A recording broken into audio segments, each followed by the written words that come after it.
Hello everyone, welcome to my another blog.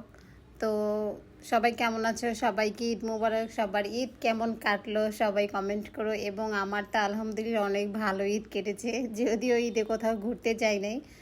তবে হ্যাঁ, বাসাতেই ঘুরেছি। বাসাতে এত ঘুরছি যে বলার বাহিরে। একবার এই ঘর, একবার ওই ঘর, একবার রান্নাঘর, একবার বাথরুম।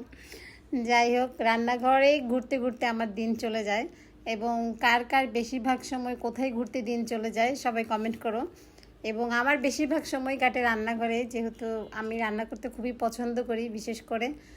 আর আমাদের বাসায় সবাই কখন রান্না করতে ভালো লাগে, যখন কেউ রান্না খেয়ে প্রশংসা করে তখন কিন্তু মনে চায় যে আরও রান্না করি, আরও রান্না করি। যাই হোক, নিজের প্রশংসা নিজেই করলাম। এবং অলওয়েজ নিজেকে সবসময় ভালোবাসাটা দরকার, কেননা বদনাম করার জন্য আশেপাশের লোকের অভাব নেই। তো প্রশংসা করবে কে? প্রশংসা নিজেরটা নিজেই করব। যাই হোক, তো আমি এখানে রান্না করতেছিলাম, আর এই যে হাঁচি সেজে রান্না করতেছিলাম। তো হঠাৎ করে আমার হাজব্যান্ড আমাকে জিজ্ঞেস করলো যে তোমার এরকম পরিবর্তন কেন? তো আমি তো তাকে বোঝাতে পারলাম না যে আমার চুলগুলো বাতাসে উড়ে যাচ্ছিল, আমার খুব ঝামেলা লাগতেছিল, এই কারণে আমি মাথায় এভাবে কাপড় দিয়ে রেখেছি। তো মনে করছে যে হয়তো আমি এমনিতেই মানে আমাকে সকালে একটা হাদিস শোনাইছে, তা ভাবছে যে হয়তো আমি হাদিস শুনে ভালো ভালো হয়ে গেছি। যাই হোক, তো তোমাদের সঙ্গে রেসিপিটা শেয়ার করি।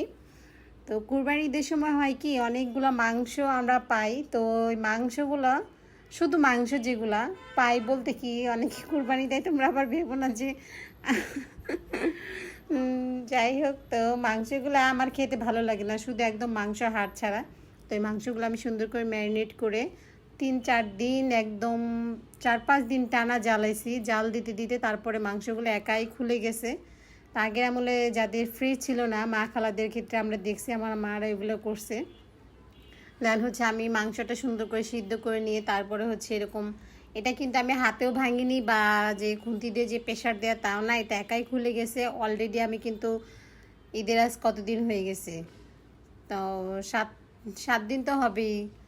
হ্যাঁ, এটা 6 দিন এরকম মোটামুটি জ্বালানোর পরে সেই জায়গাটায় এমন হয়েছে মাংসটা। তো আমি একদম ভাজা ভাজা করে ভেবেছিলাম যে হয়তো একটু পুলি পিঠা বানাবো বা একটু রোল টোল বানিয়ে খাবো, এর জন্য এরকম করছিলাম। তো রোলও বানানো হলো না, পুলি পিঠাও বানানো হলো না। আমাদের সবাই ভাত দিয়ে খেয়ে শেষ করে ফেলছে, অনেক মজা হয়েছিল। তবে একটু ড্রাই হয়ে গেছিলো, মানে আমার ভাজাটা বেশি হয়ে গেছে, আর একটু কম ভাজলে হতো। তো ফার্স্ট টাইম মনেরে বুঝ দিছি যে না থাক, নেক্সট আরও ভালো হবে, কারণ আমি এটা কখনো বানাই না এরকমভাবে, এটাই ফার্স্ট বানাইছি। তো সবাই ভালো থাকো, সুস্থ থাকো। অ্যান্ড ভিডিওটি ভালো লাগলে সবাই বেশি বেশি করে লাইক কমেন্ট শেয়ার করবে, এবং অবশ্যই আমার পেজটা সবাই ফলো দেবে। সবাইকে অনেক অনেক ধন্যবাদ। আল্লাহ হাফিজ।